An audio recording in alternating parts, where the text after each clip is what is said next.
Hey everyone, sorry for the delay. We're just getting started here. I want to welcome you all to the Magma Clubhouse episode 2.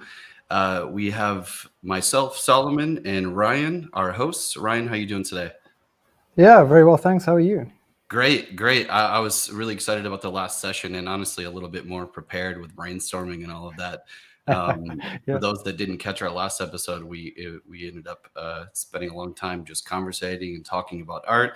We got a really great results. I want to actually maybe just briefly show you guys a couple things as you're getting started in here. You'll see in the chat there are instructions rather to number one, join the art space, which you'll need to do before you're able to join the canvas. And there will be a link to join the canvas as well. If you have any issues, let us know. And I do want to quickly just point you to, we have just a few code of conduct rules to keep this stream nice and clean and fun. I actually noticed that I might have taken over this layer, but last week, I want to say it was Spark Draws, dropped in a very nice thumbs up with a smiley face on the code of conduct. Nice. Yeah, I only saw your name next to that, and I went, "What is Solomon doing here?" Yeah, I was gonna go clean it up. Spark Draws. I'm sorry, I'm gonna have to go through and clean that one out. But I appreciate the humor, and we did make some changes to some of the admin controls for these canvases. So if you have any issues or aren't able to do something that you're struggling with, just let us know, and we can try to compensate if possible. Take a look at the code of conduct. We've got a few guidelines. Some things that we won't be able to tolerate. So if you don't follow these rules, we will be removing people. And we do have a 3-strike policy. But we trust all of you guys, and we had such a great crew last week. The first stream ever. I'll bring this up just real quick to show you what's been done. And what was really cool is we didn't have as many people engage with us during the stream, but afterwards I posted on our Discord, and we had a bunch of people jump in, and there's some really cool. I was looking at just some really great examples here. I don't know exactly whose work is what, but some really fun and awesome paintings that I thought was incredibly cool. Yeah, very nice. Cool to see people jumping in after the fact, checking out the stream. Yeah, absolutely. I think, something for you guys that are just jumping in, and if you're getting into the canvas, the goal is, of course, to fill up these murals and try to make it as complete as possible as a group effort. And one thing I do want to mention too, these first couple streams we've been focusing on just creating a mural around the Magma logo. But what I'd really like to get into this process here is, as we keep doing this every Wednesday, is start collecting feedback from all of you that are watching. And, I think we'll get better at this. We'll be able to send out a questionnaire so you can input your ideas. But if you have ideas for future streams or things that would be fun to create together, feel free at any time throughout this stream to drop it in the chat. And yeah, so let's go ahead and just jump in here and we'll get into this canvas. Cool. Yes, I thought I'd draw a bearded vulture. It's not the first time I've been drawing one of these fellas. I just think they're such beautiful creatures. So I thought I'd get started with that. I feel like I spent way too long just trying to draw one thing last time, but I suppose we were getting caught up in the conversation. Totally. I think we definitely shot ourselves in the foot last week. We were more focused on conversation. Although that's my scapegoat to avoid having to create amazing artwork. So I'm going to be challenged. Yeah, well, once we got more people on the canvas, it takes a little bit of strain off. We can chat a bit more, and it'll be everyone else's responsibility to fill up the canvas. Exactly. And, to be fair, this particular stream is not about creating the most amazing work. We want this to be open and fun for everyone of any skill level. So don't feel obligated or concerned with not being able to meet other standards. I think in the future we'd love to do some more streams and some more focused educational stuff and maybe some workshops, which would be super fun. Yeah, for sure. Welcome to the canvas, Captain Fang. Good to have you here. Yeah. Dun, dun, dun. So you got an idea for what you're going to be drawing there, Solomon? I'm going through my pure ref right now, trying to figure out what I feel like doing. Mm-hmm. Do you keep a board that is just a bunch of random stuff that, as you find it, you just plug it in there for later reference? Yeah. Not for something specific. Totally. Like for these last couple streams, I've just kind of thrown in some images, first things that came to mind, and figured it'd give me some ideas. Yeah. I'm the same. I find I tend to start with a board with a particular artwork in mind, and then my lack of organizational skills kicks in and just becomes another collection of everything, and I have to sort through my sort of new artwork 1, new artwork 2, new artwork 3 to find the particular reference images that I want to use. Right. And you can just get like caught in the rabbit hole of just like, oh man, I want to do this image, and I want to find a bunch of images that associate with this one, so I can round it all out. And then an hour goes by, and you're like, I haven't done any artwork. It's really cool that you have like an infinite canvas, so you can just keep loading stuff in and shift things around, regroup them according to new associations. I love it. I hope that there will be, and this has definitely been a request from the Magma community to, trying to incorporate some kind of reference tool within the canvas to be able to just stay in Magma for all of it. Yeah, for sure. That sounds good. For the time being, what a lot of people do is they use the multi-board or sequence panel that you can find on the bottom left, where someone was showing the code of conduct. People plug in all their reference onto a canvas there, and then just grab from that as they go in new canvases in the sequence. That's a great way to do it. But yeah, I think as a sort of floating window or something like that, similar to what we see in apps like Procreate, that'd be really cool. Yeah, for sure. Do you work on mobile at all? I don't. I think this might have been a big topic that I talked about last week, that I am so married to my Cintiq. Yeah. Like, I need my desktop set up and I need my Cintiq. I'm such a baby when it comes to the not straying away. But it's good because you set the wires in your head for when you sit down in your Cintiq, like that's your work mode. And I've definitely found like I'm sometimes like that or for a while, unless I'm sitting with a screenless tablet in front of me and I've got my laptop ahead of me, then I get into a more serious mode. If I'm using the iPad, I tend to treat it more like a sketchbook, and things are much rougher, a bit more explorative. And then when it comes down to actually painting something, I do that at the laptop with the Intuos or whatever I've got at the time. That sounds like a good way to work. Like, I always appreciate and respect people that are able to adapt, like setting yourself up to just kind of like try different things out. I think when I was in school, in college, I mean, I know for sure I was using the tablet more, and I was using Cintiqs in the lab, but I kind of had to bounce back and forth. And I did figure out a way to disassociate, pen to screen versus pen to tablet when you're looking up. I always found that to be the hardest part. Yeah, it's quite an adjustment. Yeah, it really is. It's like playing a video game, like you practice your skills and like moving things around and just doing button clicks, and you kind of just and it sets in your brain. But as soon as you lose the practice, it's like a language. It just goes away. Yeah. I'm definitely noticing as I use a display tablet more, because I've got one here that I've been doing a review of, and then I've been working a little bit more on the iPad while traveling. But when I set up a screenless tablet in front of me, now it takes me quite a bit of reorientating myself and getting that muscle memory to sort of wake up again.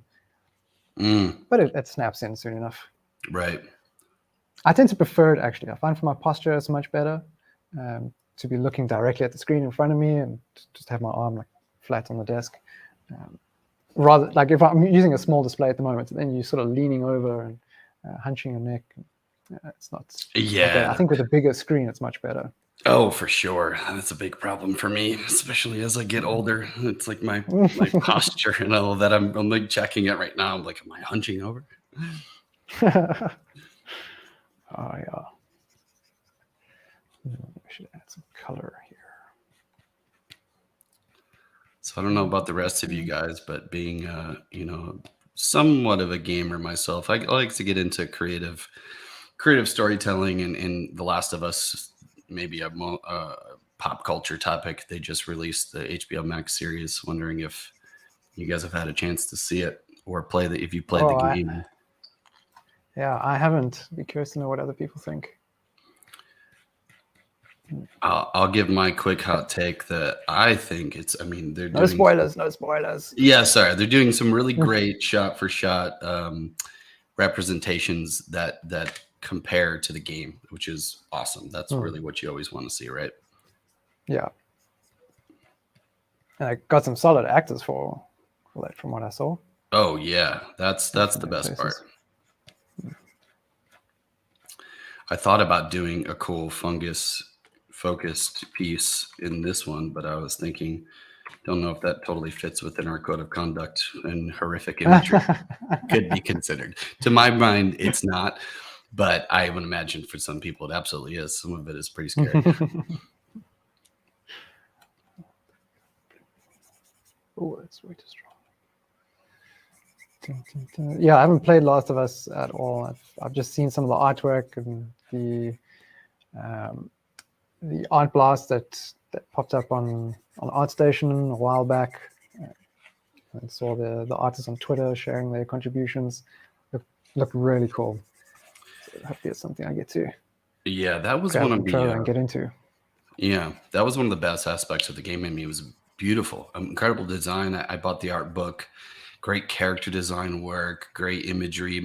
I think what was very cool was the environment design, just incredible set pieces that I'm so excited to see play out from a visual effects standpoint. I mean, real-time gaming has gotten incredible, but when you consider what can be done in a VFX pipeline and in high, photorealistic recreation is just always an obsession of mine. Yeah, for sure. Do you have any games that you kind of keep going back to over time? Stuff from maybe your teenage years or maybe like some of the first games you started playing? Honestly, on the topic, I have gone back to play The Last of Us 3 times now. Oh wow! I did it. I always start on hard mode, and then I did hard mode with the original release, and then they did a remastered version that I did hard mode again, and then I went into the extreme mode that takes out all the UI, and you don't know what you're doing, and everything. Like all the characters and creatures are very sensitive to your movements and sounds, so you have to be incredibly stealthy, or Hectic. yeah, it was pretty crazy. But as far as childhood games, I mean, I get on my Switch every once in a while. I was actually just going back to Super Mario, like 1, 2, and 3 pretty recently. Never dies. Never dies. Still a good one.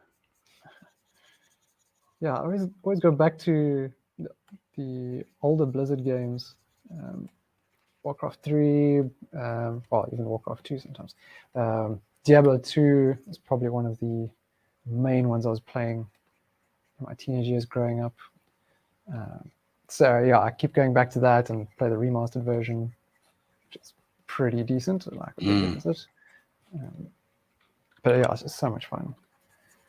I've heard so many good things about Diablo. It's one of those games I never got into, but it's definitely in my interest, like wheelhouse. Just there's mixed feelings on the newer releases, but I think Diablo 2 still gets spoken about very fondly. That original release.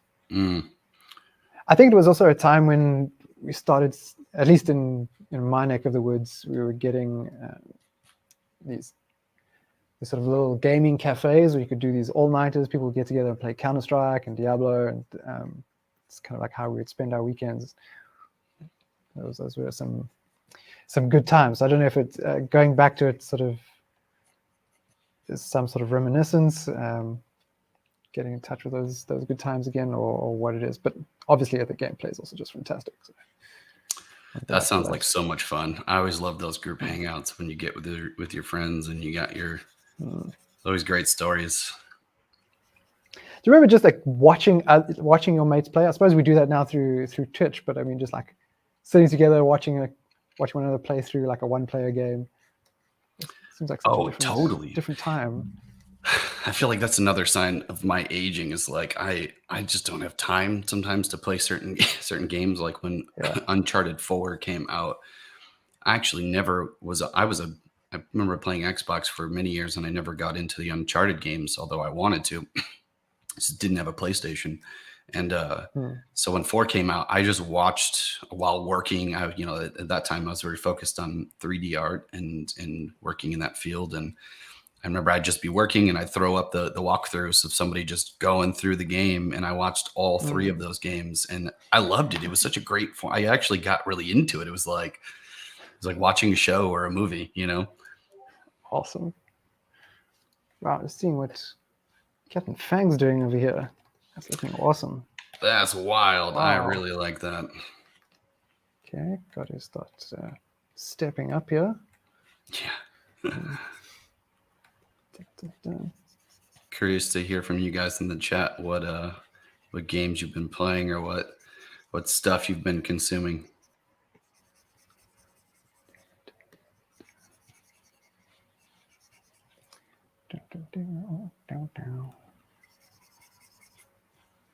Why am I finding this so weird?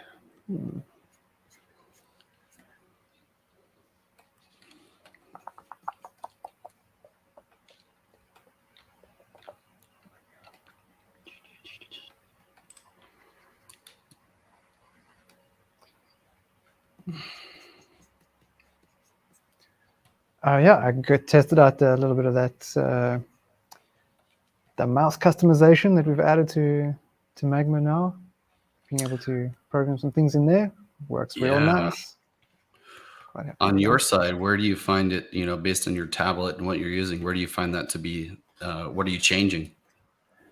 That's a good question. Not a whole lot. I think for me, it's just about navigation.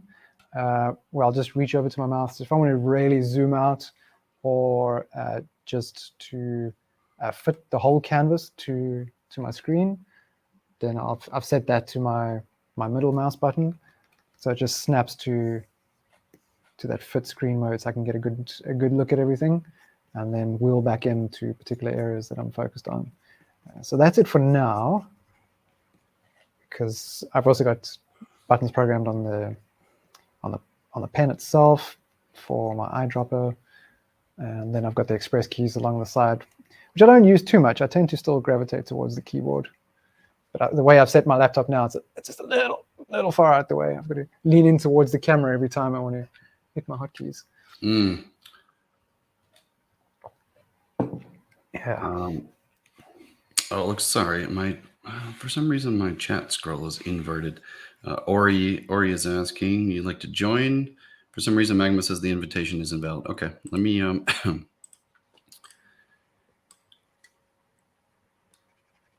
Ori, I'm going to drop in the chat. Oh, so you've just tried that link.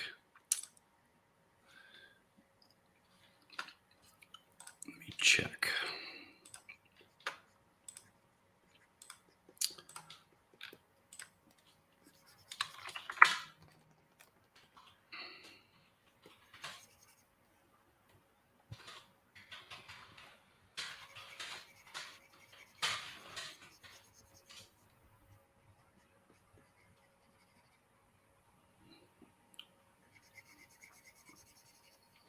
Yeah, Ori, I just dropped in the ArtSpace link. Let me know if you are having issues joining that.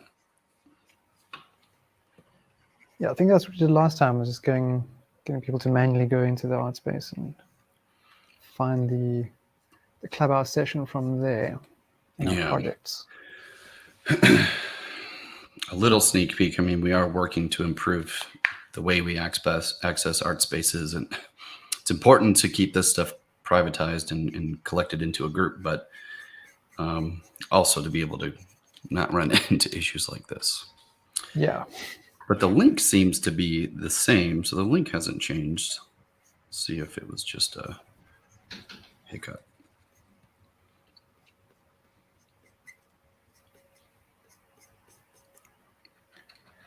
I'm really trying to keep to just one brush here, just using the pixel pencil for all of this.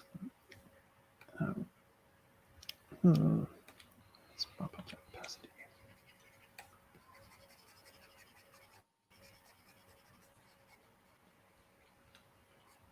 Sharpen all these shapes.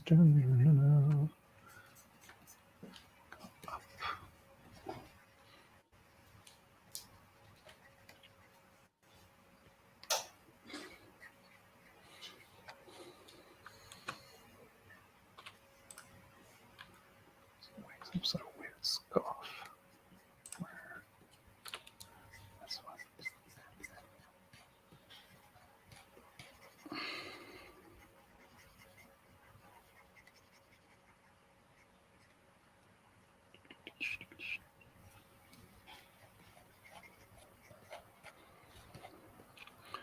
Struggling to figure out how to fit 8 arms for an octopus around this M.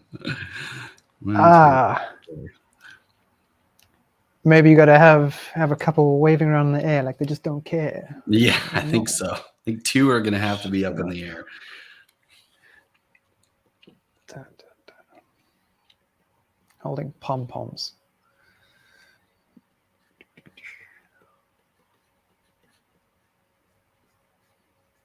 That could be a fun exercise for us on one of these streams where live we get our audience to tell us what to draw.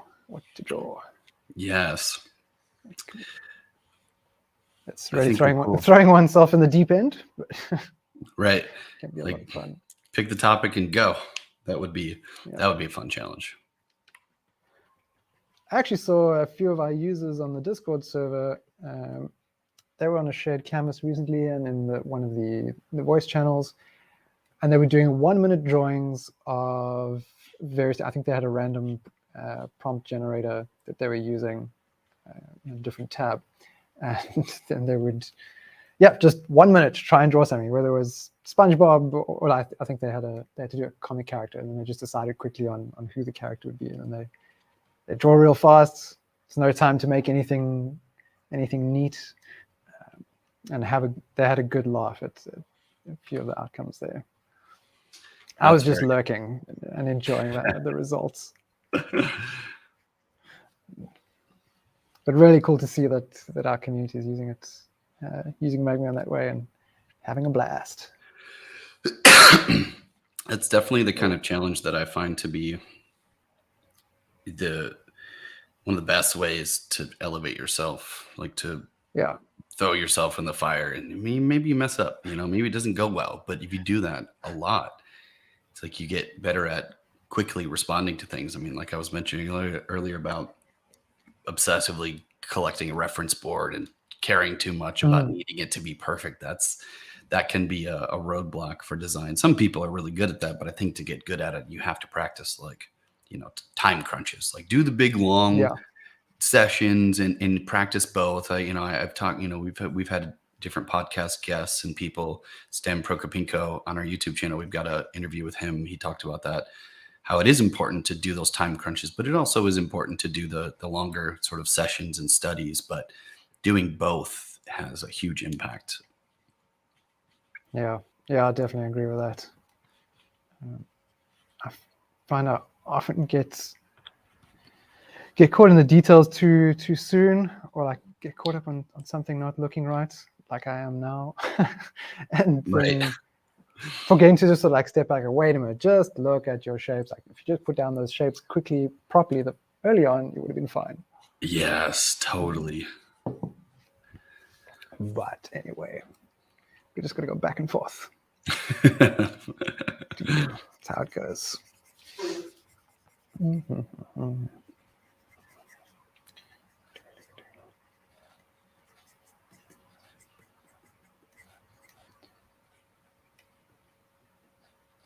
So what was the last thing you made in ZBrush, by the way? Oh, man. You've been so busy with other things. It's a good question. I was on this weird, part, I'm an adjunct professor as well. I teach character design for film and games, and I also teach separately a different course on product design. And product design is like everything from soft goods to home goods, like, iPhone cases and, watches and footwear and clothing and all those things. And developing a good footwear design process has been something that I've spent a lot of time on, on and off. And I was going through it. This is a big project that I feel like is going to take me quite a bit of time to complete. But I made a pair of, it was Nike what was it? What was the thing? Nike Blazers. It was the 1977 model. It's just like high tops, very 70s style. And I started, so I blocked out the footwear and was like, well, what do you, I mean, just rendering footwear and making that is one aspect, but it's boring. Like, what do you, how do you make that look interesting? So I was like, well, I'll do a New York City, like cityscape, like a basketball court where like the shoes are hanging off of a fence or something, or on a street lamp or something. And I was like, well, and I've been digging into Unreal Engine 5 a lot more. And it's like, I just want to do a full, like an actual, like setting in New York, a real place, and create a photorealistic setting for this. So I started blocking out like a famous basketball court. It's 4th Street has a really famous court that was in like some popular video games like NBA Street and some others.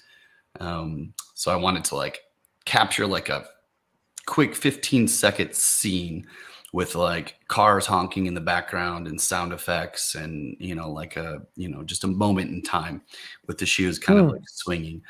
So that was the last thing that I was spending a lot of time on. And I got the scene blocked out, but then there's texturing and then there's getting it into Unreal and then there's building this stuff. So it's definitely not a one-person job, but yeah. I mean, it can be. I know people that would knock that out of the park, but for me, it's juggling amongst other things. So I kind of do it when I can.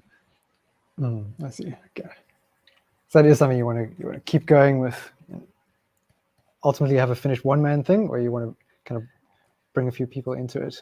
I'd love to bring a few people into it, but the goal was to give myself a pretty challenging project to learn more about capturing a realistic environment within the Unreal Engine 5 tools. And okay, so that's I think I'll keep pushing through it. I'll probably get through it this year, and it might take me a couple months on and off, but that's also bad practice. I should set some goals and deadlines.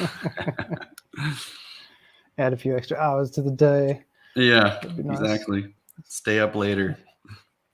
You think it's good to always have if you are working with a company or doing a lot of client work, do you think it's always good to have a personal project going on the side as well? Yeah, it's probably not always easy to do, but it's a good question. I mean, it's definitely learning how to spin plates more is always the challenge. Like juggling and balancing your time, being able to effectively, do your job and do the things that are important, and then also give yourself time to do those things. Like I find it for creative people, it's obviously so important to give yourself that time, because when you don't, it's like a part of my soul disappears, like for sure. it's burned into my DNA to need to do stuff. And if I don't get it out, then my mind struggles to keep up, so for sure, I think for people like us that are, interested in a lot of different things, it is important to exercise, but also to counter that point. Like this project I was just describing is a pretty ambitious thing to do. And it can be overwhelming at times where, it's like you have to kind of like accept that like maybe it's not going to happen exactly as you wanted it to. And maybe that's okay. But the practice of doing it is kind of all that matters, unless it's like a freelance job or you're doing it for work or, whatever that is. Yeah. And how do you stay motivated for something so big for yourself, like based on your current skill set, over something that is going to take so long to work at? Is it just I suppose you're using it as a training ground, and that's the goal is always learning? Yeah. It's like my motivation these days. I used to obsess over wanting things to be perfect and needing it to be perfect. And the truth is, the harsh reality for myself is that, I realized that, spending so much time in very highly capable industries with people that are just unbelievably talented, and most of them very focused, for me, because I am kind of spreading myself across different things, I've always struggled to get to that level. And I think I've come to the place in life, at least for now, that I accept that I kind of sit in an intermediate range and can apply myself in all these different spaces. And ultimately, the pursuit of just education and getting better is where I find the most joy. And by letting go of the need to perfect and make it, I think if I, of course, took was tasked to do one thing for a couple years and focus on that one thing. I believe in myself enough to get there, but that's just not how life has played out. So I kind of accepted it. And actually, it's a freeing feeling to kind of accept that, my value can be applied in so many other areas and help other people kind of, get to their master level sort of space that they're seeking to achieve. Oh, that's very interesting. How about you? What are some of your ambitious goals for creation? Yeah, so like I mentioned in our last stream, I've been trying to figure out ways to. So I work as, obviously I'm doing my stuff with Magma and doing content, but on the art side, I'm purely independent and not really deriving income from my art. It's mostly a personal thing, but I want to use it to have some sort of positive impact on various environmental issues, and trying to find how best to do that, at least based on sort of the things I want to focus on and what my main interests are with different people and cultures and how they interact with the natural environment. So I haven't quite figured that out yet, but I'm looking at things like developing a body of work that has fundraising as its main objective, but is also a starting point for conversations. I think it's really cool to involve people in the whole creative process and the thoughts behind things and the kind of reference that informs something that you develop.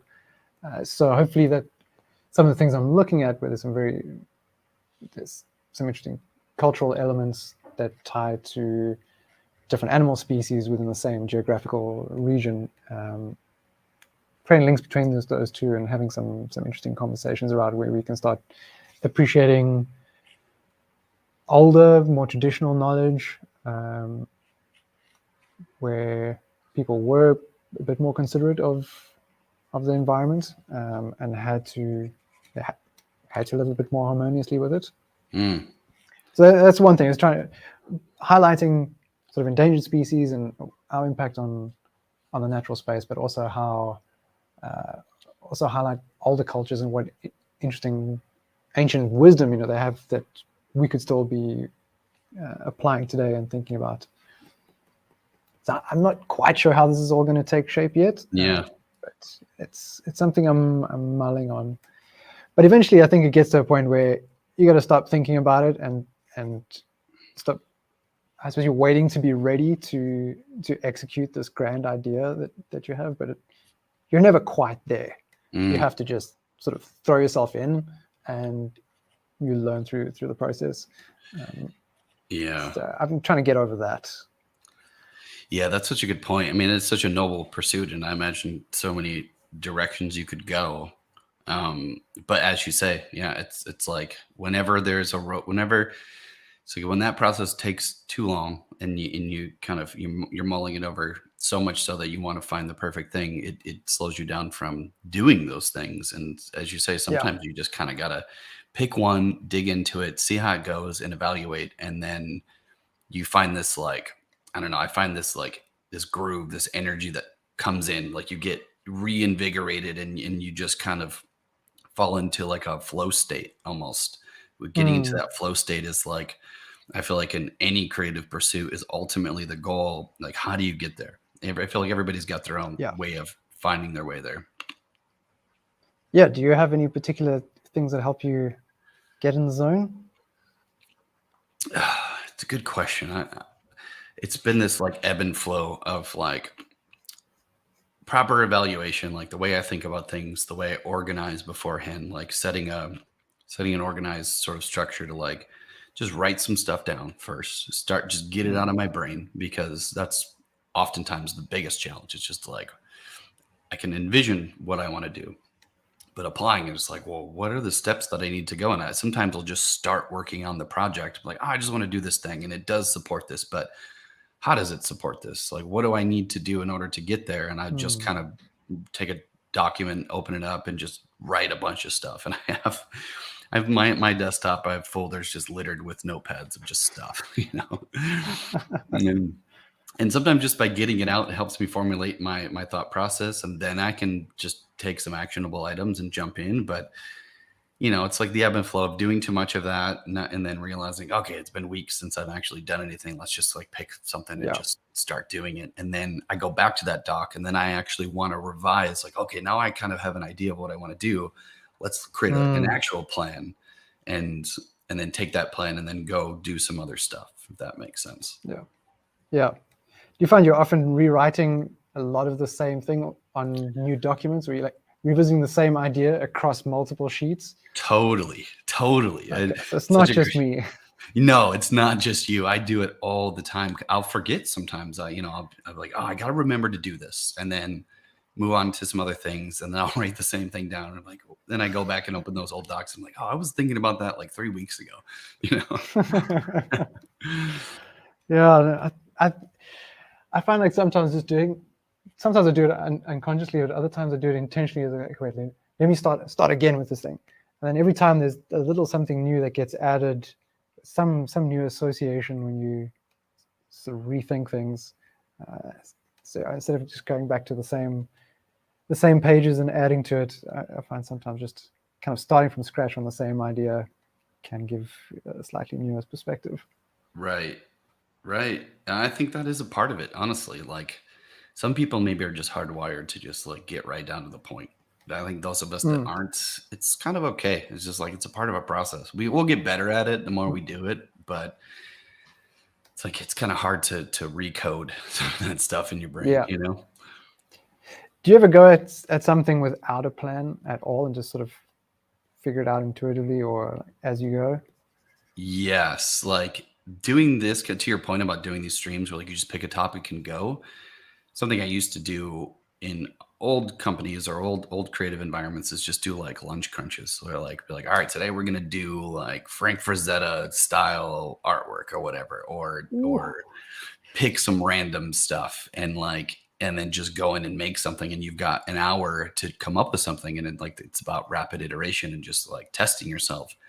And after doing that for a couple months, doing it, a few days a week or more, for sure, I gained so much from it, and actually got some really great stuff. Like, was surprised in myself what came out.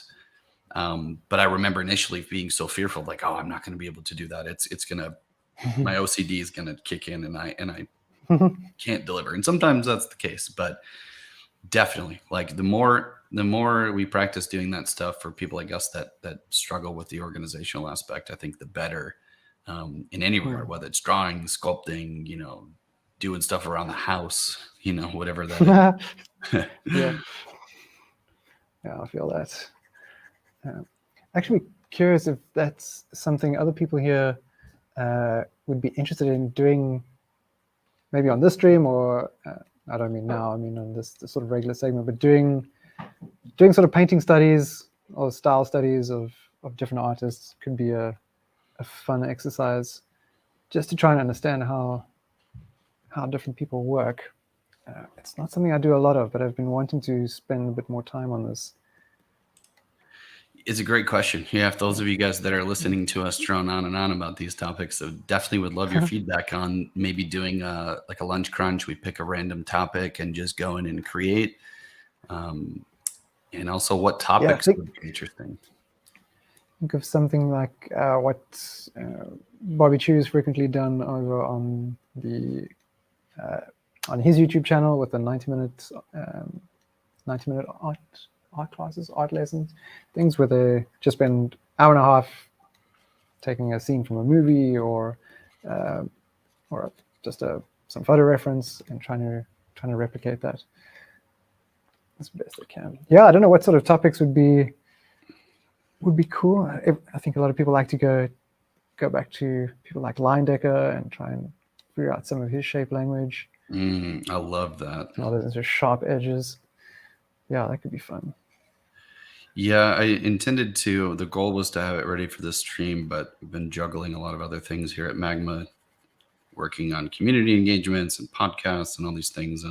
But the goal for next one, for sure, what we will have is some sort of questionnaire that we'll be able to send out, asking for ideas. We might be able to focus on a particular area and see what you guys think. And so for the following streams, we'll collect some information, and then we'll offer sort of a voting link that you can go in, and whatever people are most interested in doing, we can focus on that for these streams. So that way you guys can be involved and help give us ideas as to what you're interested in doing, and try to make these topics as fun and engaging, but maybe also educational too, to learn some new stuff or see how other people tackle design.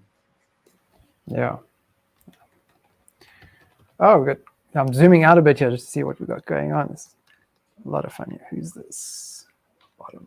Yeah, I'll take a quick break here and Kuma. What's this? Oh, I love the prop up of the Latte. G. Yeah, that's very cool. Cute little otter there. Otters and artists. Lasso, that's very cool. Very meta. A painting of a guy painting or drawing. I love it. Oh, this piece is incredible. Yeah, it's having a lot of fun having more people here this time around. Really, really cool. Hopefully we'll get to a point where we can have multiple canvases in a sequence filled with artists making their mark. Yes, that is the dream. Absolutely.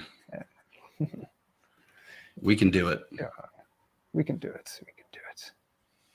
These dreams aren't going away. Nope. Might change times. We don't know. Yeah, that's a good navigate point. Being on other parts of the world. It's always interesting. It is. But perhaps what we can do is a similar type of stream in a different time slot, alternating, so that we can accommodate our users in different parts. They're awake at different times, or not at school, or not at work. Yeah. Yeah, I was thinking, you and I have been talking about this, but some to give you guys an idea of like other things we plan. I want to do sort of a Ryan Unleashed to give you a platform to start doing some more sort of educational workshops or focus on different things for maybe those that, don't totally have the core aspects locked down, which I think, I myself am stepping back into this realm. It's been years since I've gone back to the basics, and I was thinking it would be really great to, in this stream for sure, we could maybe try different time slots and see what works best for others and how we can get everybody involved. But additionally, maybe adding other streams throughout the week. That is the plan, to do some focused educational streams, maybe do some specific, bringing on guest speakers as well, people that come from different mediums, and this Magma Live platform, I think, is just getting started. We got so many great things coming down the pipe. Yeah. Exciting times.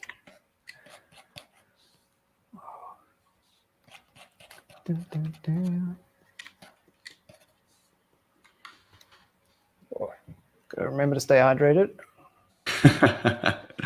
Yes. I see some people have these apps on their phone that makes a little droplet sound at a particular frequency. Particular intervals, which remind them to have a sip of water. That's not a bad idea. Oh, that's really interesting. Especially with something like this. Like now, I'm getting quite locked in. It's cool seeing what other people are doing. It's like, oh wait, gotta have my water. Got to just stretch out a little bit. Yeah, isn't that crazy? Get absorbed. You can get so caught up in doing something that you forget to eat and drink water, which is like the most essential thing to life. Hey, Duplo, seeing your comments in the chat there. Asking what type of artists are you guys? Concept art or maybe illustration? I suppose I fit more the illustration and painting, doing a mixture of traditional painting on canvas as well as digital, especially while traveling. It's just easier to do digital for me. But back in my home studio, I was doing a bit of canvas painting, painting murals, that kind of thing. That's a lot of fun to do, but it's been a while. yeah, maybe Solomon, you want to revisit what your line of art is? Oh, locked in. Question. That's a tough Create a one. mural around the Magma logo. Yeah, that's what we're doing now. A tough one for you, doing so many different things. Yeah, like I would say I probably lean more towards concept production. Production for games and VFX. It's kind of been a big focus of my career, and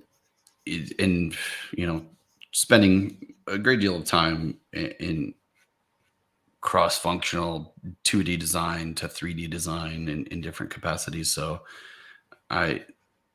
since I've joined Magma, coming back to this sort of 2D perspective, I kind of getting back to the basics. I'm going back to ground zero. I think what I'm most interested in is concept visualization. That's where I have the most fun and is the most freeing to be able to, what we're doing here to me is my favorite thing.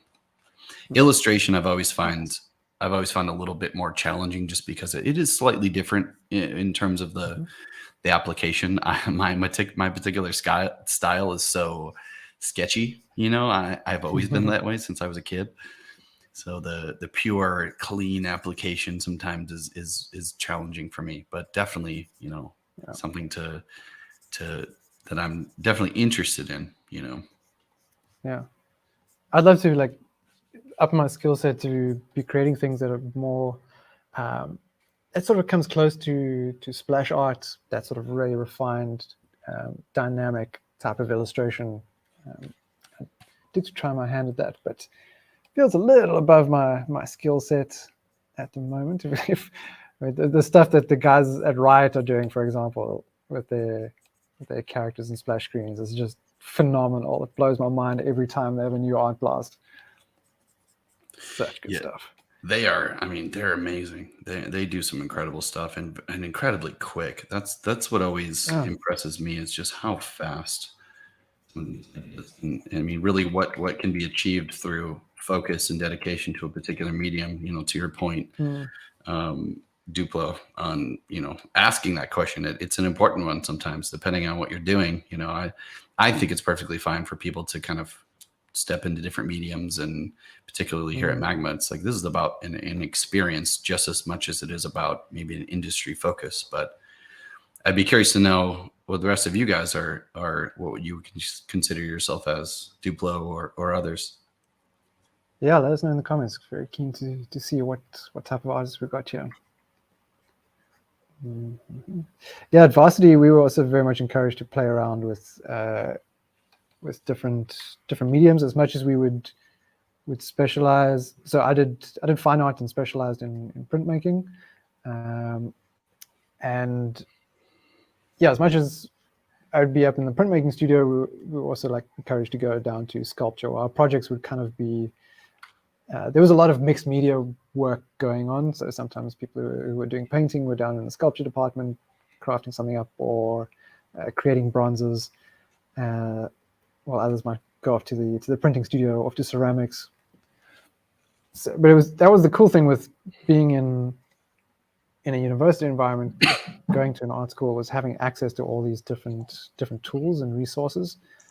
If the school that you go to is flexible in that way, but it was definitely the case for us where we could really tap into all these different resources.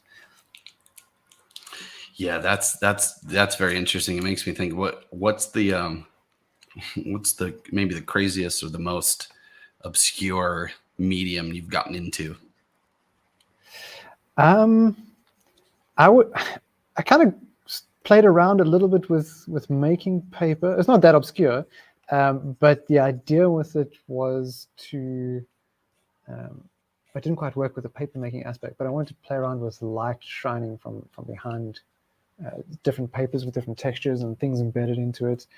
Not all that obscure, I suppose, for me, but it was a bit of a weird thing when I started playing with newsprint, and I was throwing coffee grounds and wax crayons getting melted and ironed in between multiple layers of blank newsprint to try and create these abstract shapes. I look back at that work now, and that was such a bunch of nonsense. But it was fun playing around with these different mediums and seeing what happens. I think that's such an important part of the process as well, just being able to play and not know what the results will be if you combine this with that, and then see what you can do with it, if it's viable to add into your broader idea or not. Sure. Mm-hmm. Oh, that's super cool. That's amazing. Yeah, maybe obscure is not even the best way to say it. Just maybe I can't think of the right word, but I think that totally fits the description. That's such an interesting space. So what did you learn? What did you find the most interesting about? What drove you to want to do that in the first place? I have absolutely no idea. I mean, working with the paper, I have no idea. I think there were ideas about transformation that I was trying to incorporate into this, but I'm not sure exactly how paper was going to work with it. It started out with there was meant to be some change in form with the paper and texture as you walk through it. It was intended to be this big installation that you'd interact with, and as you move through it, the paper would change in various ways. Really subtle, airy-fairy kind of, or I don't know if airy-fairy, but fluffy kind of ambiguous meaning, like sort of tied into this whole thing. But it wasn't a particularly successful idea, and then it shifted into this other thing with playing with light. Yeah, but there were people playing around with more obscure things, making, I think, pretty much nests out of hair. I'm not sure if it was human hair or horse hair. Wow. It's very, I mean, because it was a fine art environment, like so contemporary fine art is kind of, it was very conceptually strong, like the focus, as much as you want to be creating stuff that has good craftsmanship, but also it's got to have interesting concept behind it and to various topics. It wasn't such a sort of like you look at it and you get it. It was something that you engage with and ask questions and so people would find interesting ways and interesting objects. A lot of found objects was a big part of what a number of my peers were playing with to symbolize various things for different kinds of conversations. But it wasn't my strong suit. I kind of prefer the more obvious kind of artworks. Mm-hmm. So things like street art, for example, or comics, where there it is, there's the story, you're following it along. That's kind of been way more appealing for me. Right.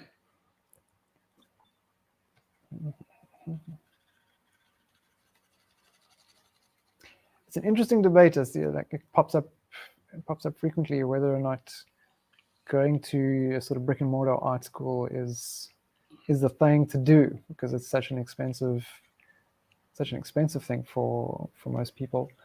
It's an expensive thing to do, no matter who you are, actually. But now, when there's so many good options for learning online, and a lot of amazing instructors out there offer mentorships, like, for example, Janos, who you spoke to recently for a live stream, or Schoolism, these kinds of resources that are out there.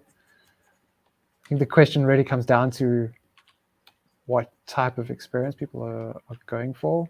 And because there's also the community aspect and being in a studio with people, sharing that space and bouncing ideas off one another and just grinding together for a deadline. And it is quite fun. But you can also have a pretty strong online community that you can work with as well. Right. Especially when you have tools like Magma. Right. Oh, and absolutely. I mean, the types of resources. I mean, speaking of Janos, Janos Garrosh is if you guys didn't catch it last Friday, we did a live podcast with an artist who was a concept artist in video games and transitioned into, he was working full time and started developing his own YouTube channel and mentorship program, and became so successful that he was able to transition out of his career job and focus on that full time. And the reason why we wanted to have that conversation with him was just to talk about a career in concept art, if anybody has an interest in that, and kind of get an understanding of what goes into it, but also with the resource that he's offering for any of you that are interested in getting into that field. It's a great option if you're not looking to go the traditional route for education and learn from masters or from other people. I mean, I've seen so much success for people who have done this outside of the traditional sort of flow of education, going to university level, and how much can be achieved and how successful you can be. It is a great conversation. We actually talked a lot about, we opened up about the conversation about AI as well. And big topic of that is to, you know, not fearing AI and, you know, kind of talking about the future and the progression as we move past this conversation. But we're going to be launching that actually as soon as I wrap this. We will be publishing that and sharing with you guys. So keep an eye out for that in the Discord. We'll be posting that, and hopefully you guys will find that engaging. Yeah, no, it was a very interesting discussion. I quite enjoyed it. Cool. That's great to hear. Sure, that's what's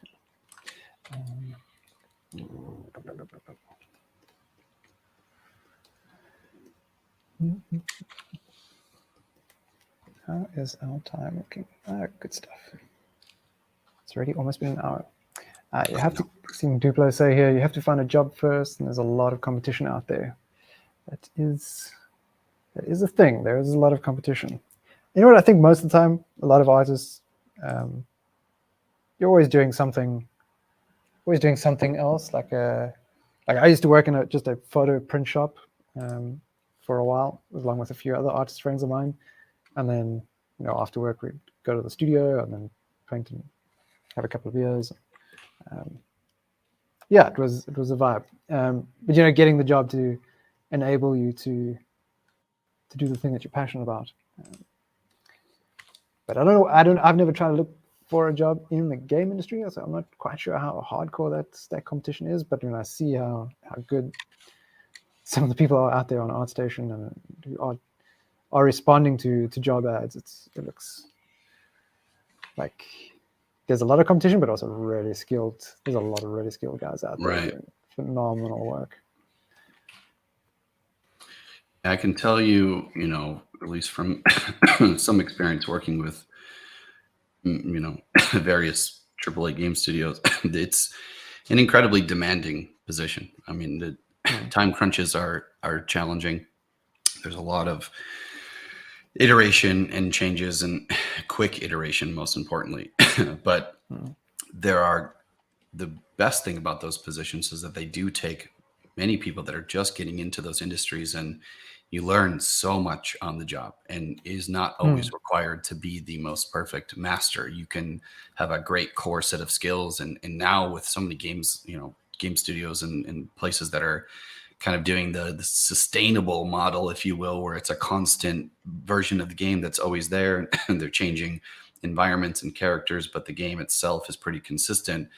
There's a lot of opportunity for character designers, environment artists, and people to be coming in and developing ideas and learning how to develop a style under that umbrella and all of that is super fun and super enriching. And also there's just so many game studios cropping up, you know, so many games that the medium itself is the sort of, I guess you probably consider the, excuse me, what's the term? There's the, you know, you got your AAA game studios, but then you got the more obscure category. I'm blanking. Sort of indie indie guys. Yeah. The indie games. There's so many and incredibly visually interesting indie games and studios and places that are very small looking for artists. So wonderful space to be. That's not going away. And if anything is just getting more efficient, you know, as it grows. And I'm super excited about this transition into real time, just in visual effects, how real time art is becoming more standardized, and even films now are being created with real time engines. It's really an incredible time. It's wild. It's wild. It's being done. Yeah, I'm always like, well, not always. I for a time, probably middle of last year, I was looking quite a lot at what sort of internships were available at game studios, just out of curiosity, just to see, you know, just the way my own skills are or aren't, that would sort of like match up there, because I think it would be really, as much as not something I'm trained for yet, I think it's something that would be really cool to do, working on a video game. So I'm like checking out what the sort of requirements are for internships, and then seeing what I can start working on now in terms of building up my skill set towards being applicant ready Right. down the line. So yeah, even though I'm sure the competition for those internships, especially if it's a paid internship, there's probably so many people going after that. But even just charging at it for my own skill development, and as you say, there's so many indie studios and smaller studios popping up. Yeah, it's quite encouraging. Yeah, I think the tools to be able to make your own thing as well it does seem like it's the barrier to entry is maybe a little lower, or there are just so many more tools where you can get started on something and make a decent prototype as a one-man show, and building it from there. Right. Yeah, I was going to say one thing to support that. You'll see if you spend any time on Reddit or art forums, you'll see that there are people out there that are kind of sidestepping some of that stuff and just creating their own content. Like really getting into just taking those big projects and trying to develop something on your own, develop your own concept, your own idea. That stuff seems to be offer the most success into that entry phase where. Sure, you could, develop a series of pieces for your portfolio that kind of speak to, for my generation coming up in character design, for games and visual effects. It was, you got to have your demo reel that has, a bunch of characters, T-posed, turnarounds, all these things. And same thing for concept design. It's just paintings and showing off your skills. But putting that into practice and going one step further and showing that you understand the tools and how the design is integrated into the tools has huge success. And I feel like the age range is getting younger and younger for me.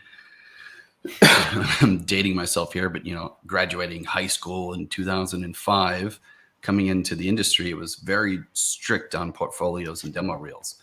Now kids are doing stuff in high school that I was doing in college. In terms of getting into Blender and doing animation and creating concept visuals and storyboarding everything and just utilizing all of these tools.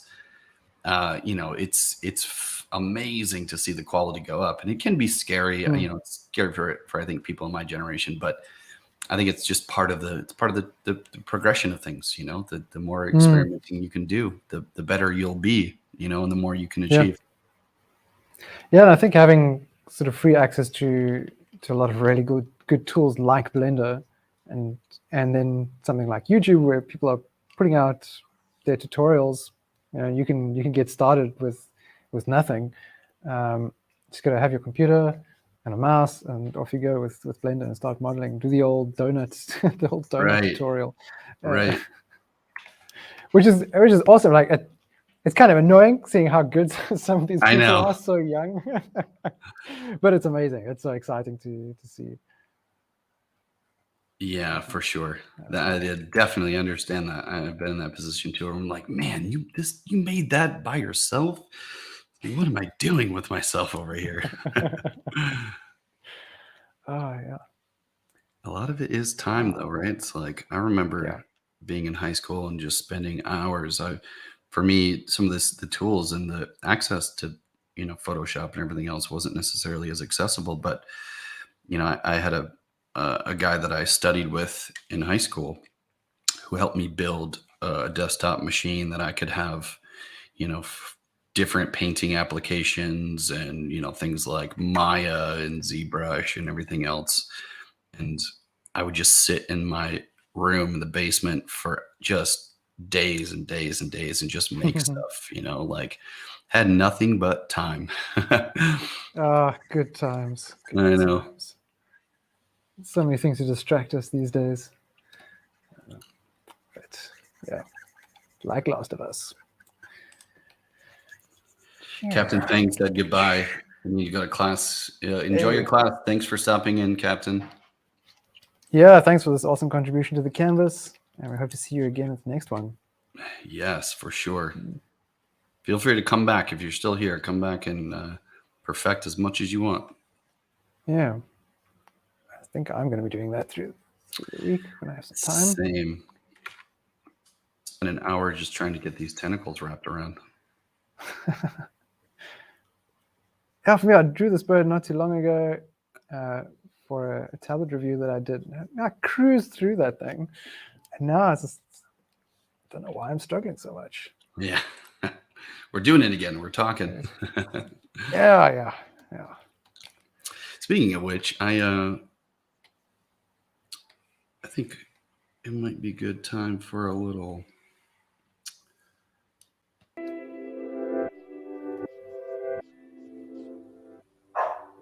Oh, my dog's out there barking at me.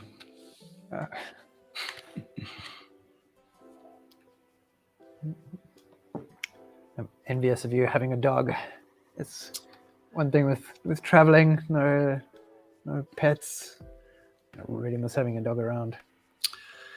It took me years to get ready for it. I'm spending so much time and focusing on work, and I was in LA for a long time, in California, and it was definitely it was just not, like, similar to you. My lifestyle was just not conducive for it as much as I always wanted to. But since I've relocated to Texas, it's been I've become so domesticated. It's funny. I've got a park right behind my house, and Perfect. I can just walk out. All the neighbors bring their dogs out at 5 o'clock, so I can let them off the leash and give them playtime. Even participated in a neighborhood project to fill a muddy hole that the dogs were rolling in every day, having to give them. Oh, sweet. I just saw a comment pop up. Yeah, Joe. It's Duplo. Yeah, if you press Control S, you can save your canvas. Yeah, you'll be able to download that. Yeah, use those hotkeys. You'll have access to it. You'll have access to it for a while. If you're just a free user of Magma, you should have access, I think, for about 30 days. If you haven't contributed anything in that time, then it gets archived. But yeah, you'll have access to it for a while. You can make your contributions, and it'll probably be down here. Yeah, we'll just keep adding to the sequence panel down here in the bottom.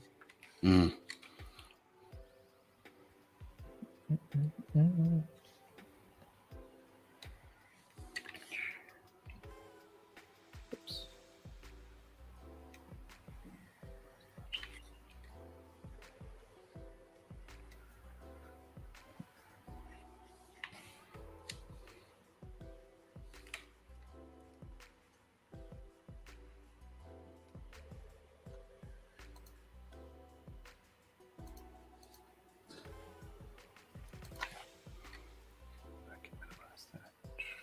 Minimize.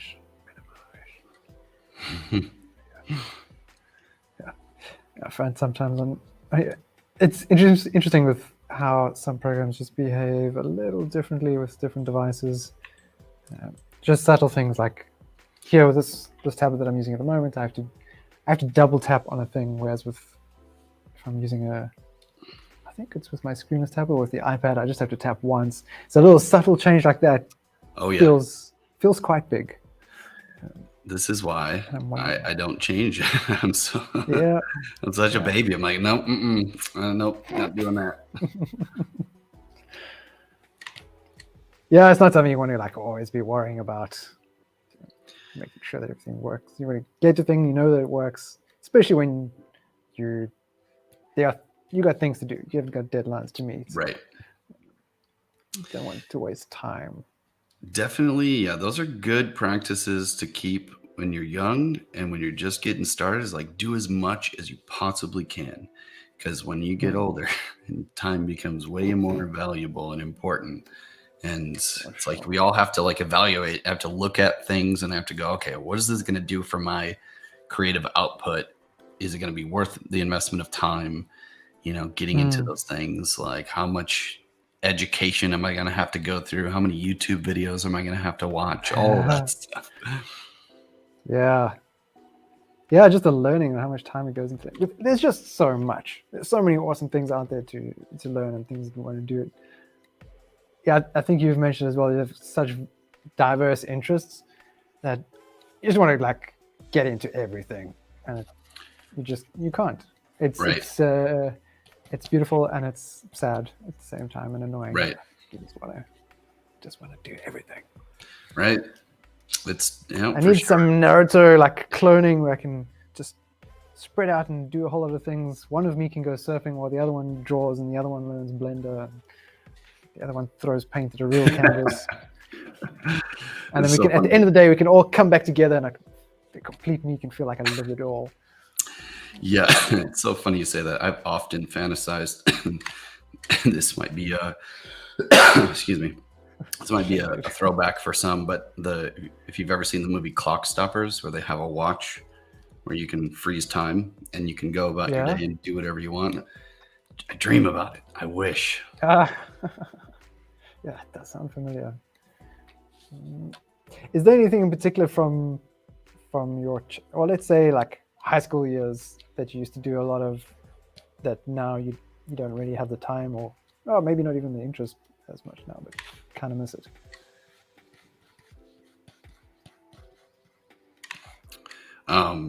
Sorry, what was the question? I missed that part. Is there anything from your sort of high school years that you used to spend a lot of time doing that you don't now, that you kind of miss? That's a good question.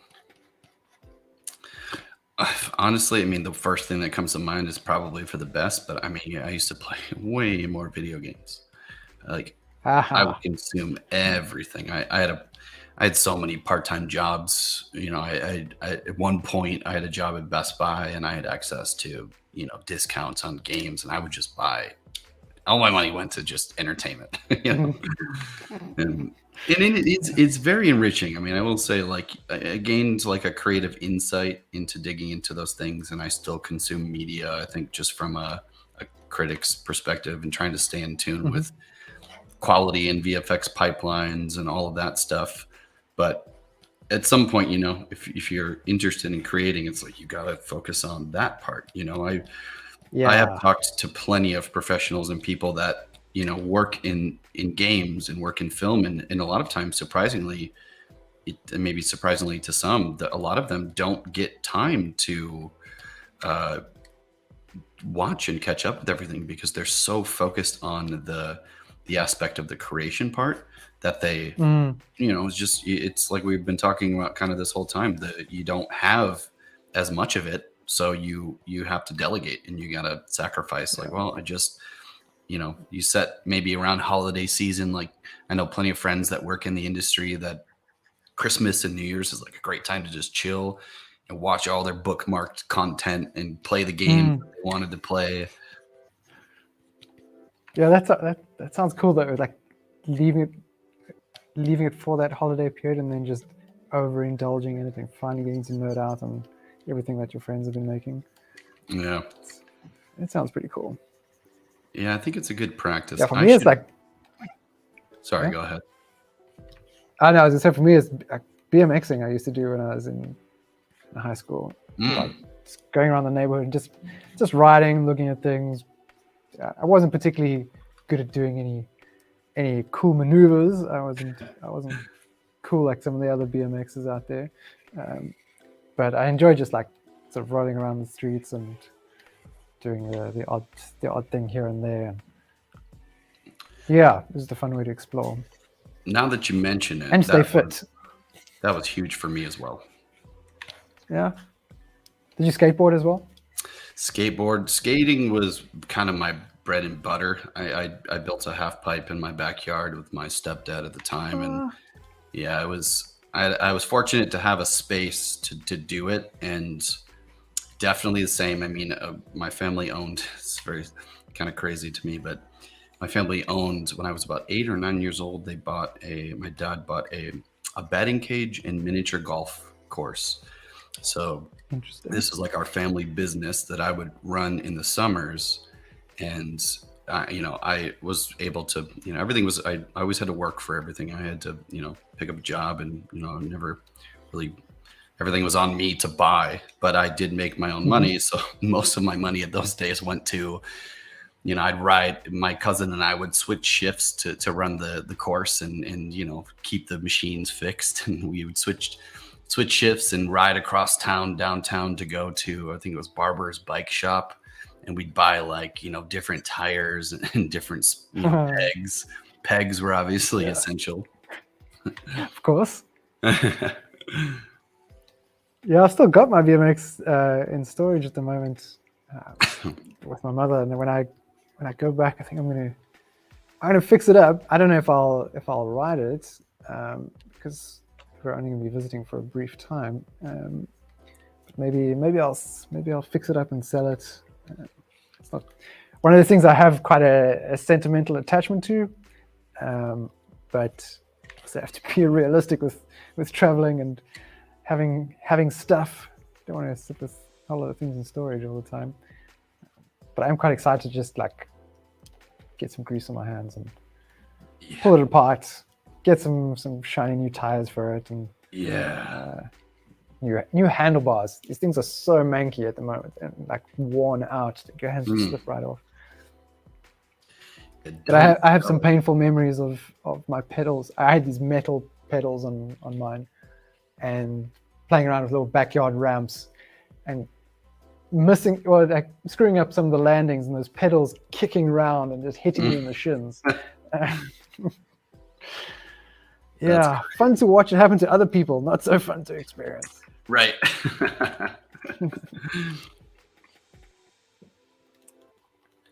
Don't sell it. Ooh. Keep that. That's a one of my best mates through school, him and I used to ride around the neighborhood together, and he was like, "Don't sell it, man. Just keep it. Like, if you're gonna sell it, let me know. Maybe I'll hang on to it for you and send it my way." Because I think he's got the same sort of sentimental thing. But he still rides his bike around though, and also gets on a longboard from time to time, going around the streets on a longboard. So yeah. That's a good one. I loved the longboard spinning. I was really fortunate to live on the beach in LA. So, surfing every morning before work was like ritual. Yeah. And usually if I could get off of work early enough, there's a strand that runs 30 miles from the South beaches all the way up to the county line.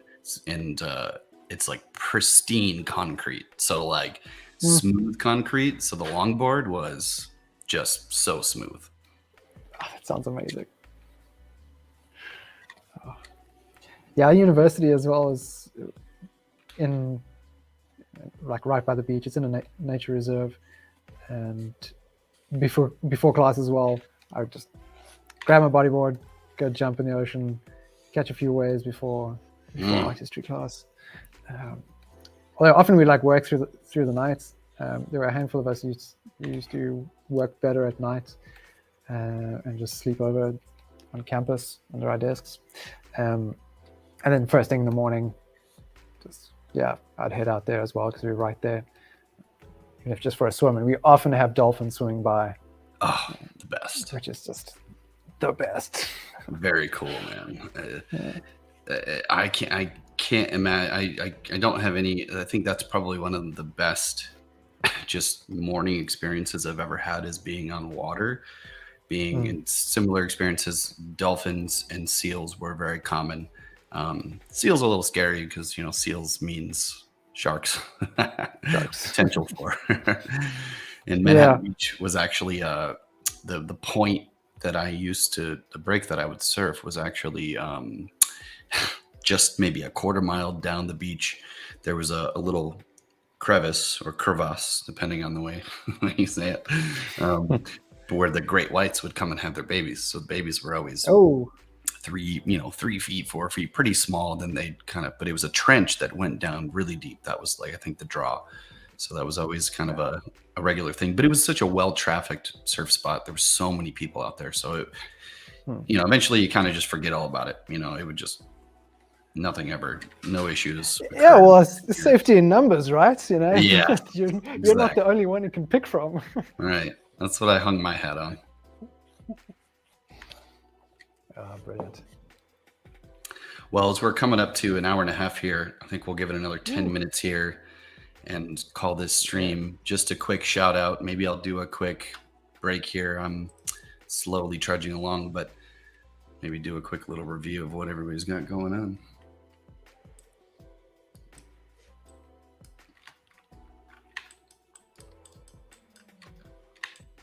I really like the style of this little person holding up the G. That's very cool. So impressive. Very cool. Everyone bringing the heat. Wow. The MVPs. This is definitely a great place to be. I'm loving the canvas here. This is all looking incredible.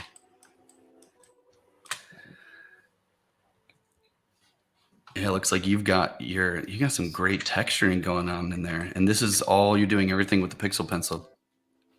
That's right. Yeah, quite a challenge, but it's coming on all right. Yeah, I mean, you could do a lot with just a single brush. Yeah. Everyone's looking for better brushes to work with, especially early on, because you can just get some effects so much faster. But I'm finding more and more I'd like to just work with a single brush for most of it, and then maybe just for focus areas come in. Or it depends on the purpose. Yeah. So right. When you're adding texture to a rock, then it's easier to use a different brush that we have available. Or start playing with still the same shape brush, but play around with some of the settings, like just the color jitter and just the standard shape jitter, or some changing the angle, just to give a bit of variety into the mark making without it being all that much different. Yeah, it's great texturing application. I see the value in changing that angle and switching that around just to kind of get different stroke flows. Lasso is got a really great, even changing the perspective of your painting. I love that. Yeah. It's awesome. Dublo's got a great character. Dublo, is this a character of your own design, or is this from something? Curious to know.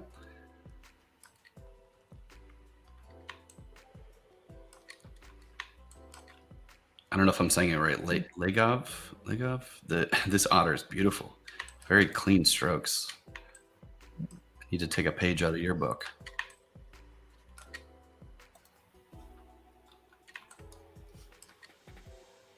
Oh, then we got 5 from Arcane. Nice. Oh man, Arcane! I want to go watch that again. Actually, that's got to go back onto the watch list. I'm losing track of my tabs. So many tabs.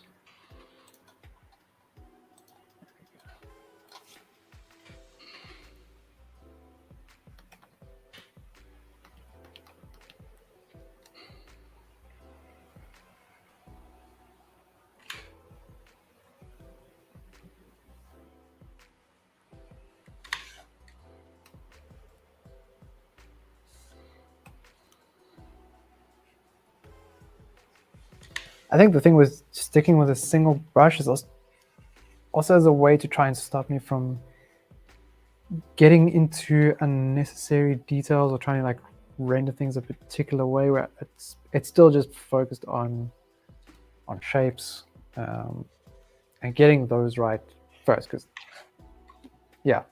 cock that up and then it's just going to be more difficult. So with a single brush, it's just figuring out the shape and form and getting better about that. And then I'll get into rendering.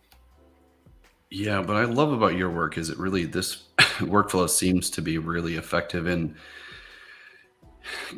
not having those core sort of outlines visible. It has real texture and value and all of that blends together so nicely. I used to have like heavy outlines with my work when I was starting out.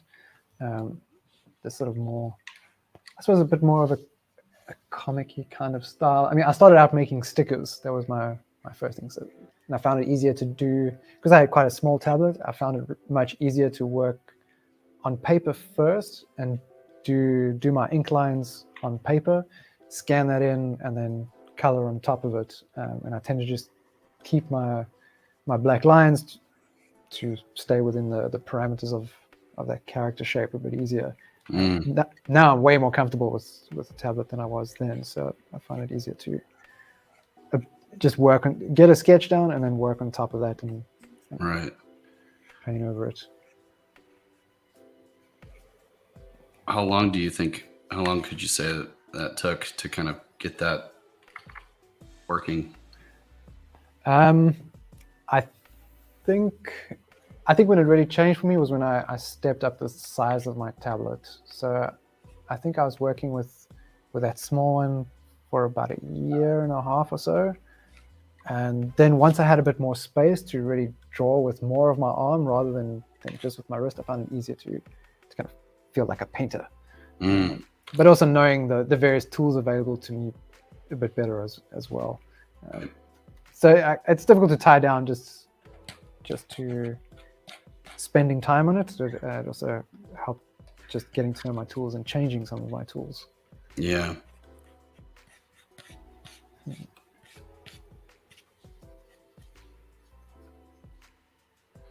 I've been trying to draw with a similar sized little tablet recently, just for a fun little review.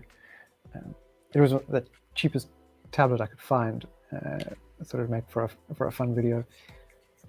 And man, it's difficult working on such a tiny little thing. It's 5 by 3, I think, 5 by 3 inches. Ooh, yeah. So I mean, it's just really tiny.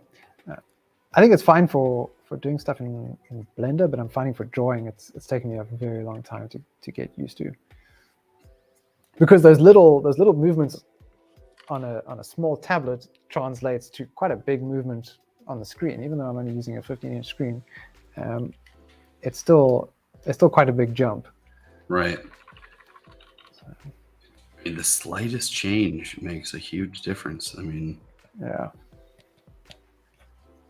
But there is this precision mode, which for a while I never understood what the point of it was.